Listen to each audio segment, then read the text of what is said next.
Hey guys, it's Alex and welcome to the Geeks Table. You probably know I'm a big fan of DJI gimbals. I do have the RSC2 for my camera and OM4 for my phone, and I just sold my Osmo Mobile 3. And of course, I couldn't pass when DJI announced the OM5, the new generation of their mobile gimbal. So I bought it, compared with the OM4, and now I'm ready to tell you what got better and what got worse. And also, which of the two you should buy. Let's get started. OM5 consists of three parts: the tripod stand, which may keep your gimbal steady on the surface, the operating part with the battery, controls and the mechanisms, and the magnetic clamp that holds your phone and attaches to the gimbal. We had the same mechanism in OM4, and the idea is pretty simple. You attach the clamp on your phone, then you attach it to the gimbal, then you calibrate it, and after that, you can attach and detach as much as you want. You don't need to recalibrate again. That saves the time dramatically. Speaking of the clamps, they are interchangeable, so you may attach one from OM5 to OM4 and vice versa, and it will work. However, there is a massive improvement in the new version.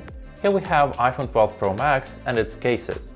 The OM4's clamp struggles to hold the phone because it's so wide. It holds it fine, but it contacts the case only in these places, where these places with the rubber material don't touch the phone at all. The OM5 clamp, however, has a wider range, and also the, leaves are bigger. So not only it holds cases here, but it also holds the case over here. DJI actually sells the new clamp separately, so if you have such a problem with the OM4, now you can just buy the clamp and use it with your current gimbal. But keep in mind that neither of these are MagSafe compatible, so don't try to attach the phone without the clamp on it. It will fall down. Also, OM5 has an additional sticker that you can attach to the clamp if you feel that it doesn't hold your phone good enough. Okay, now the size. OM5 is 10 grams lighter, and as you can see, it is much smaller than OM4. But more importantly, it's more narrow. It means that you can easily put it into some pouch while traveling and still feel comfortable. OM4 couldn't do that, so I always had to hold it in my hand all the time. But when you close the OM4, it can still hold the phone and you can use it with some point of comfort. And when you'll need it, you can just expand the gimbal, even with one hand, just be careful. Or if you don't need the gimbal right now, you simply detach the phone and leave the clamp on the gimbal for good. With OM5, the things are a little bit different. Because of the construction, it cannot hold the clamp when it's collapsed. I mean, it can, but it feels unnatural, and also you can scratch your lenses. So it pushes you to keep the phone with the clamp together, and it adds some weight to your hand. Well, DJI changed its philosophy a bit, and it's you to decide what do you prefer more. To me, I don't mind the new approach. Another change is the joystick. In OM5, it's digital, and no matter how hard you press, the gimbal will turn with the same speed. I'm used to the OM4 and Osmo Mobile 3 with the analog joysticks, so I felt a little bit weird at first when I used the OM5. But of course then I got used to it. Basically, if you're planning to buy the new gimbal, ignore this part, OM5 is fine. But if you have OM4 or Osmo Mobile 3, try using the joystick by pushing it to its maximum. Then it will give you kind of this feel of the new one, and you will understand if it's comfortable for you or not. The joystick speed actually has three modes: slow, normal and fast. You can change them in the DJI Mimo app. This will affect the gimbal across all possible apps, and it will keep these settings even if the gimbal is not connected to the phone. There are two third-party apps that work with the DJI gimbals. It's the Filmic Pro and the Moment camera. I reviewed how Filmic works with the OM4, so you can watch it later, but anyways, right now none of them work with the OM5 as of October 2021. I'm pretty sure Moment will fix it in the upcoming weeks. Filmic is a little bit slow in supporting those, but anyways, if your workflow relies on this integration, maybe you want to wait till the apps are updated. Now let's talk about pan and tilt freedom.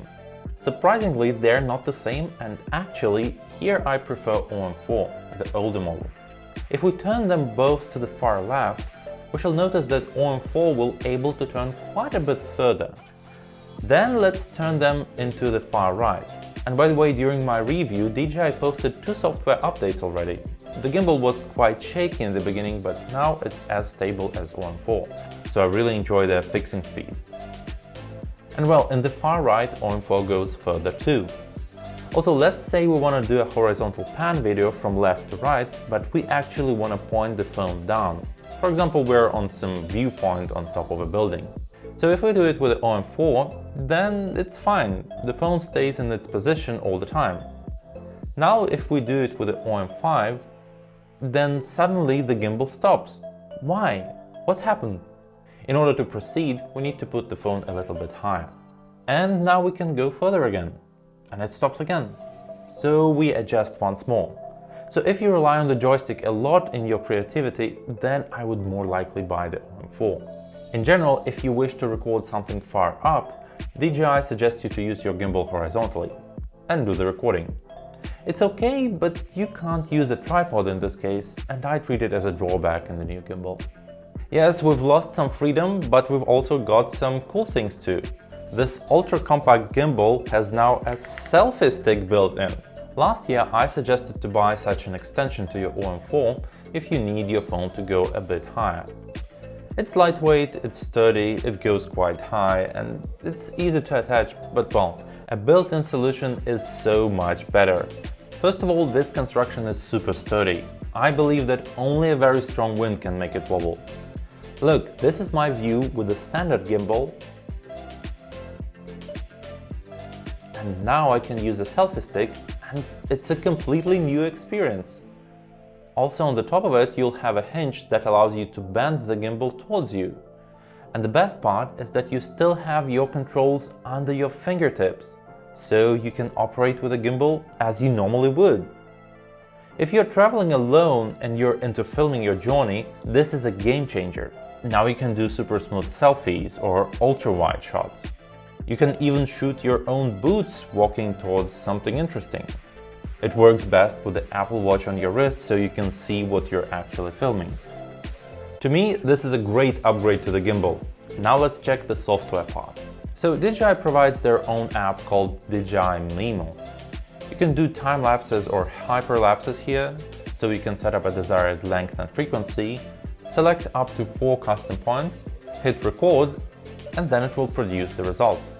The zoom button to switch between the lenses will work only in the DJI Mimo. So if you want to zoom in or zoom out without touching the screen, this app is the only choice. If you're using OM5, DJI Mimo will also provide some shooting tips here and there, and they are useful, especially when it's your first gimbal. But sometimes they're too annoying. They don't show up when you're recording, of course, but they may pop up when you're about to record. Of course, the tracking algorithm made by DJI is available only in their app, we'll discuss it in a bit, and also the ability to change the gimbal settings are available only here. When you change these settings, like the joystick speed or the gimbal mode, they are transferred to the OM5 and are stored inside the device. So if you turn on the spin shot mode, for example, then you can go to a different camera app and the spin shot will be still turned on.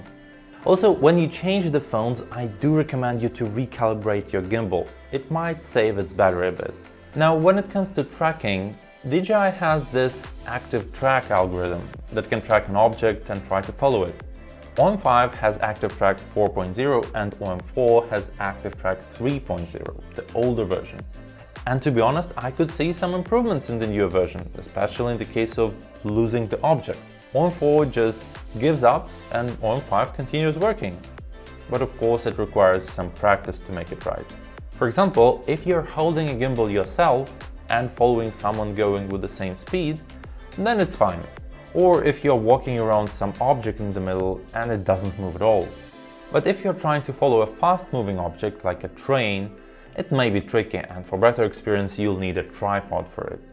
And be prepared that it may not work with the first try, or even with the second one, but sooner or later it will work.